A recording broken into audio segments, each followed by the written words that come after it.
A esta hora recibo a José Cohen, un colaborador nuestro, para hablar de temas de inteligencia, una zona de la que domina muchísimo y tiene mucho para aclarar y contribuir con respecto a nuestra teleaudiencia. José Cohen, bienvenido. Gracias por su tiempo. Gracias una vez más, Sánchez Gras. Bueno, encantado de recibirle. Quiero hablar un tanto de lo que está pasando ahora mismo con respecto a los esfuerzos que se están librando por conseguir la libertad en Cuba. Lo más que está ocurriendo son los patrones comparativos. Hay hechos no históricos porque no ha pasado tanto tiempo, pero hay hechos recientes en el cronograma de cómo ha estado avanzando la actual administración estadounidense que nos han llevado a hacer comparaciones que podrían ser impropias o que podrían generar puntos de vista completamente divergentes en torno a cuál sería el método con Cuba y lo que ha estado pasando en el entorno internacional. Hay una tendencia de pensamiento que apunta a destacar que el proceso con Cuba no sería similar al proceso con Venezuela o a lo que está ocurriendo en Irán, esencialmente porque hay un argumento que nadie puede rechazar y ese argumento es la cercanía geográfica entre Cuba y los Estados Unidos. ¿Usted comparte ese criterio? ¿Por qué? Sí, Sánchez Gras. Mira, cada país tiene, eso se llama una situación operativa diferente. ¿Ok? Venezuela tiene sus características. Cuba es una dinastía manejada por una familia, los Castro, que están por encima de todo. Si te das cuenta, Venezuela, aunque son un grupo gangsteril, no era una dinastía. Había muchos intereses, opciones para lograr una división.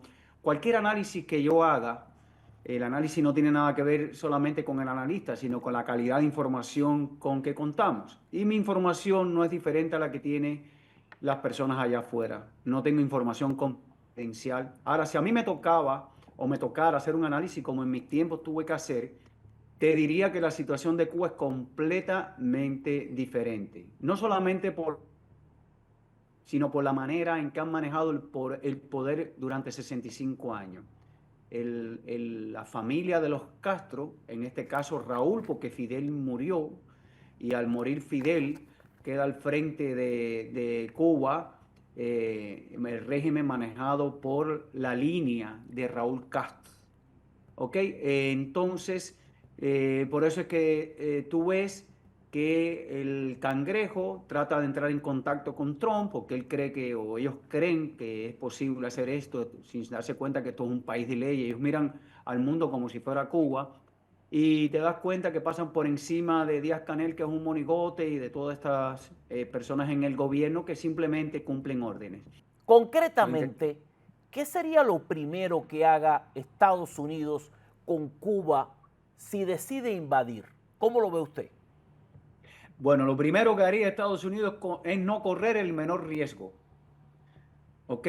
Cuba está muy cerquita y aunque su armamento es muy antiguo y obsoleto, evidentemente el Departamento de Defensa de Estados Unidos no va a cometer el menor riesgo. Va a desmantelar cualquier vestigio de amenaza.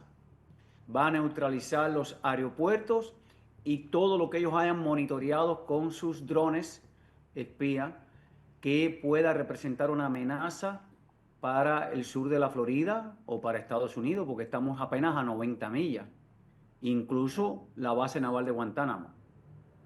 Entonces yo creo que sería algo, eh, eh, desmantelamiento de todas las posibilidades, las bases militares, los aeropuertos, todo lo que ellos puedan neutralizar en los primeros minutos. ¿Podría ser el propio ejército de los Estados Unidos quien mantenga el orden interno en Cuba después de una invasión? Yo sí creo, por eso es que lo veo tan diferente a Venezuela y a Irán. Primero, el pueblo de Cuba, y hay análisis estadísticas que indican que el pueblo de Cuba en su mayoría está en contra del régimen cubano. O sea, Estados Unidos no tendría resistencia, no habría riesgo de perder soldados sobre el terreno como en el caso de Irán.